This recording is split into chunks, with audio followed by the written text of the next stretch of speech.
Everyone, welcome to your YouTube channel Jyoti education science. आज के इस वीडियो पर हम देखेंगे पराशरण की क्रिया क्या होती है, पराशरण दाब क्या होता है एवं पौधे पर पराशरण का क्या महत्व है। तो सबसे पहले देखते हैं पराशरण की क्रिया क्या होती है।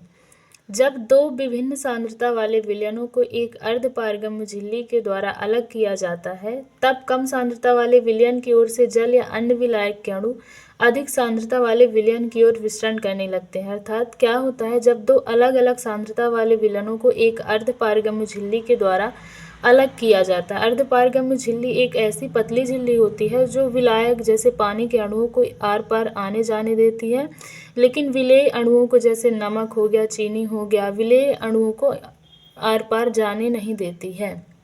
वो झिल्ली अर्धपारगम्य सेमी परमिएबल मेम्ब्रेन कहलाती है। तो जब दो अलग अलग सांद्रता वाले विलयनों को एक अर्धपारगम्य झिल्ली के द्वारा अलग किया जाता है, तब कम सांद्रता वाले विलयन की ओर से जल या अन्य विलायक के अणु, विलेय के अणु कभी नहीं आर पार जाएंगे, विलायक के अणु ही जाते हैं। तो अन्य विलायक के अणु का अधिक सांद्रता वाले विलयन की ओर विसरण करने लगते हैं। तो यह क्रिया पराशरण कहलाती है। अतः पराशरण की क्रिया को क्या कहा गया है? अतः पराशरण वह प्रक्रिया है जिसमें जल या अन्य विलायक के अणु एक अर्धपारगम्य झिल्ली के माध्यम से कम सांद्रता वाले घोल से अधिक सांद्रता वाले घोल की ओर स्वतः प्रवाहित होता है। इसमें क्या बताया जाता है कि जो पराशरण की क्रिया में हमेशा जल या अन्य विलायक के अणु एक अर्धपारगम्य झिल्ली के माध्यम से कम सांद्रता वाले घोल से अधिक सांद्रता वाले घोल की ओर स्वतः ही प्रवाहित होते हैं, और यह क्रिया तब तक होती रहती है जब तक दोनों विलयनों की सांद्रता बराबर नहीं हो जाती।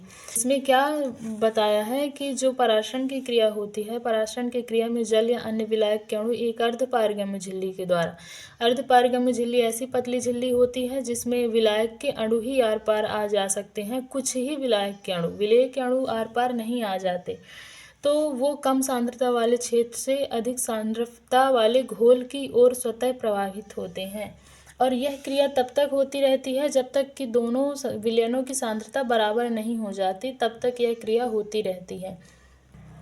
इसके बाद हम देखते हैं कि जब किसी पादप कोशिका में पराशरण की क्रिया के समय जल या अन्य विलायक के अणु बाहरी विलयन से कोशिका के अंदर प्रवाहित होते हैं, तब उसे अंतःपराशरण की क्रिया कहते हैं। क्या होता है, जब पराशरण की क्रिया प्लांट सेल्स में होती है तो जल या अन्य विलायक के अणु बाहरी विलयन से कहाँ से बाहरी विलयन से जब कोशिका के अंदर प्रवाहित होते हैं, तब उसे अंतःपराशरण की क्रिया कहते हैं। इसमें क्या बताया जाता है कि जब प्लांट कोशिका में जब पराशरण की क्रिया होती है तो बाहरी विलयन से जब जल या अन्य विलायक के अणुओं का प्रवाह जब बाहरी विलयन से कोशिका के अंदर होता है तो उसे अंतःपराशरण कहते हैं। परंतु जब इस क्रिया में कोशिकाओं से जल या अन्य विलायक के अणुओं का प्रवाह अंदर से बाहर की ओर होता है, कहाँ से, जब अंदर से बाहर की ओर होता है, तब उसे बाह्य पराशरण या एक्सोऑस्मोसिस कहते हैं।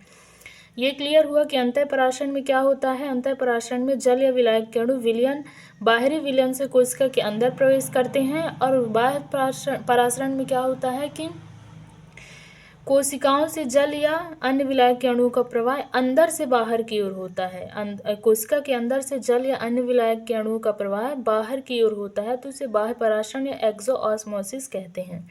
जो जीवित कोशिका में उपस्थित प्लाज्मा झिल्ली होती है वो एक अर्धपारगम्य झिल्ली होती है। ठीक है ना, यहाँ तक क्लियर हुआ। अब हम इसके बाद देखते हैं पराशरण दाब क्या होता है।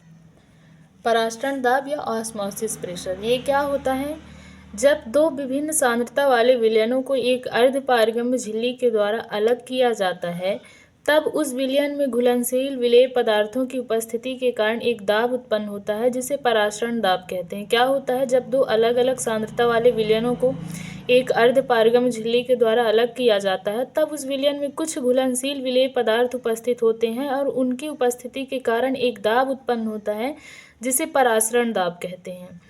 ठीक है ना, कि दो जब अलग अलग सांद्रता वाले विलयनों को एक अर्धपारगम्य झिल्ली के द्वारा जब अलग करते हैं तो उस विलयन में कुछ घुलनशील विलेय पदार्थ होते हैं, और उन विलेय पदार्थ की उपस्थिति के कारण एक दाब उत्पन्न होता है, जिसे पराशरण दाब कहते हैं। ठीक है ना, ये क्लियर हुआ। पराशरण दाब का मापन वातावरणीय दाब के रूप में किया जाता है। 1 atm = 1.01 बार्स होता है, ठीक है ना। पराशर दाब का मापन हम वातावरणीय दाब के रूप में ही करते हैं। 1 atm = 1.01 बार्स होता है, ठीक है ना। अब हम देखते हैं पौधे में पराशर की क्रिया का महत्व। Significance of osmosis plants. अब हम देखते हैं कि मूल रोम मतलब जड़। मूल रोम भूमि से जल का अवशोषण पराशर क्रिया द्वारा ही करते हैं। जो मूल रोम होते हैं वो भूमि से मिट्टी से जल का अवशोषण पराशर क्रिया के द्वारा ही करते हैं। फिर मूल रोमों से एक कोशिका से दूसरी कोशिका में जल का प्रवाह इसी क्रिया पर आधारित होता है। जो जड़ से जल का प्रवाह एक कोशिका से दूसरी कोशिका में होता है वो किसके कारण होता है? पराशर क्रिया के द्वारा होता है। पराशर की क्रिया के कारण जल के अवशोषण से कोशिकाएं स्फीत हो जाती हैं और स्फीत होने के कारण ही पौधे की पत्तियां तने सीधे खड़े रह पाते हैं। क्या होता है कि जो पराशर की क्रिया में जब कोशिकाएं प्लांट्स की कोशिकाएं जल अवशोषित करती हैं, उसी जल अवशोषण के कारण ही पौधे की पत्तियां और तने सीधे खड़े रह पाते हैं, ठीक है ना। पौधों के अंगों द्वारा प्रदर्शित विभिन्न गतियां पराशर क्रिया पर आधारित है, जैसे कि रंध्रों का खुलना या बंद होना, बीजों के विकिरण के लिए फलों का फटना, ठीक है ना। क्या होता है कि जो प्लांट्स विभिन्न प्रकार की गतियां दिखाते हैं, प्रदर्शित करते हैं, तो वो पराशर क्रिया के कारण ही होता है। जैसे कि रंध्रों का खुलना या बंद होना, बीजों के विकिरण के लिए फलों का फटना, ये पराशर क्रिया पर ही आधारित होता है। फिर हम देखते हैं 5वां, रंध्रों का खुलना या बंद होना रक्षक कोशिकाओं की अशून्यता दाब पर निर्भर करता है। जो प्लांट्स में जो रंध्र होते हैं, पत्तियों पर जो छोटे छोटे छिद्र होते हैं उनको रंध्र बोलते हैं।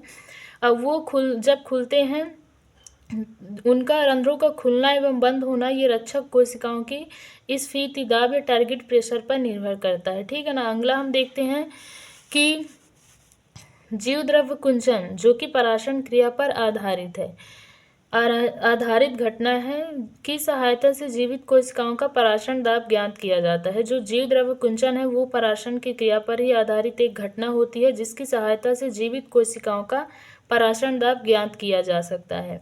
फिर हमारा अगला आता है कि पराशर क्रिया के कारण ही पौधे में गति होती है। जो पराशर की क्रिया के कारण ही प्लांट्स में जो विभिन्न प्रकार के मोशंस गतियाँ होती हैं वो पराशर के कारण ही होती है। जैसे छुई मुई के प्लांट्स को छूने से वो मुरझा जाता है, ठीक है ना। ये हमारे सारे टॉपिक क्लियर हो गए। यदि वीडियो आपको अच्छा लगे तो लाइक शेयर सब्सक्राइब जरूर करिएगा। धन्यवाद।